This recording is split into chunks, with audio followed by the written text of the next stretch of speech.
Está connosco em estúdio Rui Mergulhão Mendes, analista comportamental e profiler.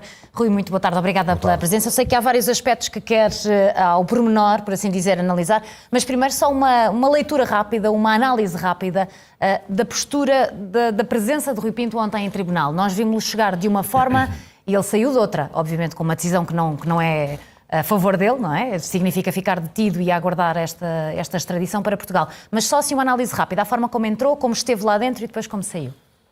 Toda a nossa comunicação é alterada consoante os ambientes e os momentos que nós estamos a viver. É normal que antes de entrar e antes de ter uma decisão tenha um comportamento, que durante o momento em que está a tomar conta ou está a tomar contacto com aquilo que possa estar a acontecer, nós desenvolvamos outro tipo de comunicação e no final que seja outro. Contudo, parece um Rui Pinto, no final com alguma segurança, ou dizendo de outra forma que possa estar a sentir-se seguro por alguma assessoria jurídica que possa ter no caso e que lhe dê alguma confiança sobre aquilo que possa ser o futuro dele. Ele há ali um encolher de ombros quando ele diz, pronto, agora vou passar umas noites na prisão e depois é aguardar. Esse encolher de ombros para si diz-lhe alguma coisa? Os encolheres de ombros, quando são simétricos, muitas vezes podem-nos revelar a ligação àquilo que estamos a dizer. O problema é quando eles são assimétricos. Portanto, uma coisa é fazer os dois ombros para cima, uma coisa é fazer um ou outro. Outra coisa são os movimentos assimétricos que o nosso corpo produz e aí que pode revelar pouca confiança sobre aquilo que estamos a dizer. E naquele caso pareceu-lhe que... Naquele caso pareceu-me que, ok, é aquilo que eu tenho para receber. E é lógico que é normal, e resignado talvez. Agora, há momentos, sim, em que vemos o Rui Pinto só com um toque, com certas e determinadas afirmações, e essas aí, sim, podem ser reveladoras de algum desconforto ou de algum vínculo àquilo que possa estar a transmitir. Sem prejuízo do Rui querer apontar algum pormenor. Sim. Eu, completamente não especialista na matéria, reparo em coisas que chamam a atenção. O olhar sempre disperso, mas também sim, é normal porque o Rui Pinto está rodeado de jornalistas que lhe estão a colocar umedecer os lábios, sim, portanto, muitas vezes umedecer os lábios, e dispersar o olhar, exatamente. O que é que isto nos diz? Ora bem, o estar a dispersar o olhar pode estar perfeitamente a acompanhar o que é que as outras pessoas possam estar ali a fazer. Há movimentos, é difícil nós estarmos a ver, aliás, é um risco nós estarmos a fazer uma avaliação sobre uma filmagem sem perceber o que é que está do outro lado da filmagem. Normalmente nós somos uma pessoa que está a responder, mas temos 10 às vezes à nossa volta. Não é? Assim, em cima. Imagine, pode não ser o caso, mas imagine que naqueles 10 que estão à volta há uma pessoa que tem sido altamente crítica com ele, sim, e que lhe possa causar algum receio. Pode mudar ou desconforto, pode mudar toda a sua forma de comunicar. Nós não sabemos quem é que ali está. O facto de umedecer os lábios, nós quando somos expostos a maiores níveis de stress, desenvolvemos mais cortisol e isso pode nos levar a secar a boca. São respostas do nosso sistema nervoso autónomo, nós não controlamos, parte do sistema parasimpático, que produz uma série de reações ao nível psicofisiológico que não está no domínio, não está no nosso domínio. O dilatar de pupilas, a transpiração, o acelerar da respiração, os batimentos cardíacos, o ficarmos mais os olhos, ter um maior blink na zona, também pode estar relacionado com situações que nós não controlamos sobre os nossos níveis de stress e que podem estar a ser alterados consoante aquilo que possamos estar a ter no momento da comunicação, o contacto com situações que possam ser para nós trigger e que possam ser desconfortáveis. E aí nós não controlamos o aparecimento dessas situações e, nomeadamente, o emudecer dos lábios, sim, uma delas. Claro. Sei que há aspectos que o Rui quer destacar em relação aos assuntos, às respostas do Rui Pinto. Quando ele fala de ser considerado para a justiça portuguesa um troféu, quando ele diz que se sente como se fosse um terrorista, como se fosse um Bin Laden. Eu acho que nós podemos ouvir, se calhar até dá jeito para o Rui, ouvir primeiro esse momento e depois analisarmos então o comportamento de Rui Pinto. Vamos ver o que vai acontecer. Vai esperar que lhe seja feita uma oferta de um programa de proteção ou qualquer coisa do género para colaborar com a justiça portuguesa? A minha prioridade é colaborar com a justiça francesa, que foi a justiça francesa que mostrou mais garantias. Portugal nunca quis saber de mim. Portugal agora quer-me pôr a cabeça a prémio, quer-me mostrar como um troféu, quer-me tratar como um Bin Laden. Foi essa a percepção que tive na conferência de imprensa do Sr. Carlos Cabreiro.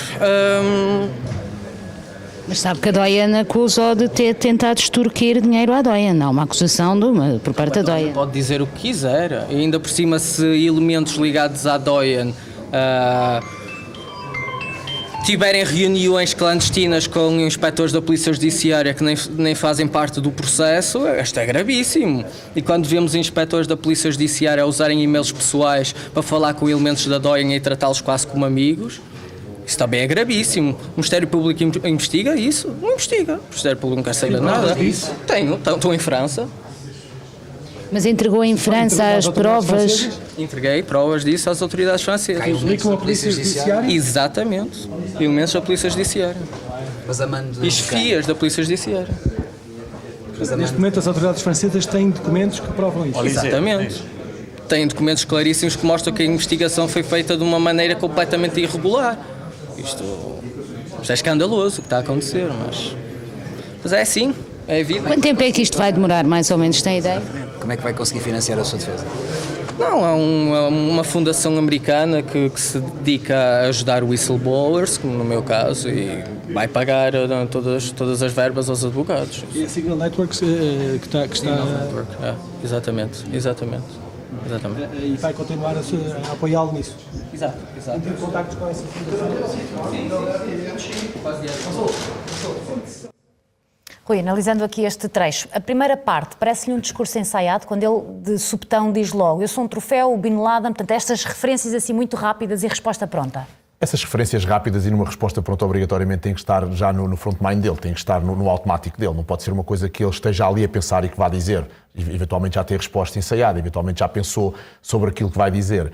A grande questão aqui, há aqui momentos distintos, uma linguagem de evasão, de sair do espaço, e quando lhe perguntam, quando a resposta é objetiva e ele contorna o tema que em França tem, eu vou ser mostrado como isto, e não responde diretamente à pergunta que lhe é feita, nós temos muito maior dificuldade em responder às questões que nos possam ser maléficas, possam ser desconfortáveis, e aí partimos para falar no abstrato, e ele começa a utilizar uma linguagem mais abstrata, desvinculando-se da pergunta e saindo para outros temas, parecendo correlacionados, de facto, mas perguntem-a, quando faz esta pergunta, se eu lhe fizer uma pergunta à Andreia, olha, o que é que eu gostaria de saber acerca disto, e se a Andreia não me responder diretamente, olha, Rui, relativamente a isso, pergunta fulano que se calhar pode lhe dar uma resposta melhor, esse seu afastamento do tema revela que o tema não é confortável para si. E aqui há claros momentos onde há afastamentos por parte do Rui Pinto relativamente àquilo que está a dizer, e depois variedíssimas situações relacionadas também com os aspectos que estávamos há pouco a falar de psicofisiológicos, o umedecer dos lábios, respirações mais profundas, aqueles nos inícios... Antes de começar a responder. Antes de começar a responder, muitas vezes, e há outras partes onde ele fala, eu acho que estas hesitações, muitas vezes, não têm só que ser relacionadas com os processos da mentira, têm a ver com o cuidado naquilo que nós queremos dar em questões de informação. Que se calhar, se depois escavarmos um bocadinho mais, se averiguarmos um bocadinho mais, o que é que está por trás daquelas hesitações, ou porque é que nós temos tanto cuidado em dizer aquilo que queremos dizer. Normalmente, se a resposta for dada em sintonia, num registro normal, e ele tem uma cadência própria de falar normal, responde de forma assertiva às perguntas quando tem que as responder, logo quando se desvia desse padrão e começa a utilizar respostas evasivas e começa a utilizar muitas pausas, muitas hesitações, normalmente são temas associados de desconforto relativamente àquilo que ele não quer provavelmente falar, ou que terá que ter algum cuidado maior sobre aquilo que vai dizer. Mas ele tem essas prioridades bem definidas, porque ele fala sobre a acusação aos inspectores da PJ, de ligarem à Doyen, mas depois, por exemplo, quando se fala de Cristiano Ronaldo. Quando se fala de Cristiano, mas ainda antes, quando fala aqui, por exemplo, da Doyen, quando se fala do caso da Doyen, é um caso que tem aqui muito para nós percebermos. Deixa-me dizer o seguinte, Andreia, não é os momentos, muitas vezes, onde começamos a dar a resposta que são os elementos ou os momentos certos para nós observarmos. São os momentos onde ele começa a ter contacto com aquilo que lhe é perguntado. É aí que o nosso estado emocional responde. Ou seja, quando a pergunta é feita... Quando a pergunta é feita, não é quando a resposta é dada. E quando a pergunta é feita, conseguimos ver desconfortos e conseguimos ver respirações mais portanto, sem abrir a boca, fortes, a pessoa já está a responder. Sem abrir a boca, já estamos a dar as respostas. E esses são os momentos certos para termos noção do que é que possa estar a acontecer. Porque se o jornalista continuar a fazer a pergunta, pode muitas vezes, e em muitos casos é na realidade o que acontece, nós estabilizamos emocionalmente e quando começamos a dar a resposta já estamos mais estabilizados. E se ficam à espera de ver grandes situações de desconforto quando eu estou a comunicar, podem eventualmente não acontecer e aconteceram antes, enquanto não estavam à espera que eu desse qualquer tipo de resposta. Há toques nos olhos quando ele fala, agora não tenho aqui o momento presente, que faz uma afirmação e depois dá um bloqueio nos olhos. Normalmente, nós quando bloqueamos os olhos são relacionados com temas que nós não gostamos. Mas bloquear os olhos significa o quê? Fechar? Não, dar um toque nos olhos. Pôr a mão mesmo à frente dos olhos. Crianças congenitamente cegas fazem o mesmo. Quando estão perante processos de situações, de emoções que não gostam, ou que não gostam do que estão a dizer, ou do que não gostam do que estão a tomar conhecimento, podem ter tendência a bloquear os olhos. E ele faz esses bloqueios. Quando estava-me a falar, a Andreia, da questão do Cristiano Ronaldo, de facto, quando vão falar do Cristiano Ronaldo, uma mão a passar à frente da boca, quando inicia uma resposta, normalmente não é um bom sinal. Pode ser um sinal pacificador. Nós pacificamos nesta zona, talvez das zonas mais ricas em extremidades nervosas, a par aqui da zona jugular. E uma mão à frente de uma boca no início de uma resposta pode ser também uma resposta do não tenho a certeza do que vou dizer, provavelmente não deveria dizer isto, ou não estou seguro sobre o que vou dizer, ou o tema não é confortável para mim, e inconscientemente o nosso cérebro é como se não quiséssemos que nós falássemos e nos mandasse tapar a boca nesses momentos. E quando fala na questão do Cristiano Ronaldo, é um desses momentos, por exemplo. Claro. Nós temos mais um excerto para ver e depois para o Rui comentar. Vamos ver então mais uma parte. Eu tenho uma paixão pela história, como é público. Isso, eu fiquei surpreendido com algumas acusações. Que recebia dinheiro do Futebol Clube do Porto, ou recebia dinheiro de algumas empresas obscuras. Totalmente ridículo. Como é que acha que vai ser o seu futuro agora? Bem, agora vou passar umas noites numa prisão húngara, que não é propriamente um grande motivo de satisfação, mas é o que vai acontecer e interpomos recurso e agora é aguardar. O Rui Pinto disse há pouco que admirava Jorge Nuno Pinto Costa e que não move o fato de nenhum favorecimento ao Futebol Clube do Porto, é isto? Nunca o moveu. Estas críticas que são absurdas. Claro que são um absurdo. Eu já disse que o Futebol Leaks publicou documentos e entregou documentos ao Der Spiegel, por exemplo, relacionados com atividades que eu considero um pouco incorretas do Futebol Clube do Porto. Eu sou portista, mas não tenho nenhuma agenda escondida. E quanto a isso, sou claro. Que tipo de denúncias é que foram da sua responsabilidade? Por exemplo, o Cristiano Ronaldo, o processo, as suspeitas de violação nos Estados Unidos. Isso, claro, faz parte de revelações do Futebol Leaks. Eu fui contactado, não só eu, mas outras pessoas relacionadas com o Futebol Leaks também por autoridades americanas. E ajudou as autoridades americanas nessa denúncia? Não posso. Eu sempre tentei ajudar todas as autoridades, mas não posso falar de detalhes da minha... Em termos genéricos, não chegar ao detalhe. Colaboração com as autoridades americanas, não posso falar disso, ok? Muito obrigado. Vamos analisar mais este momento, Rui.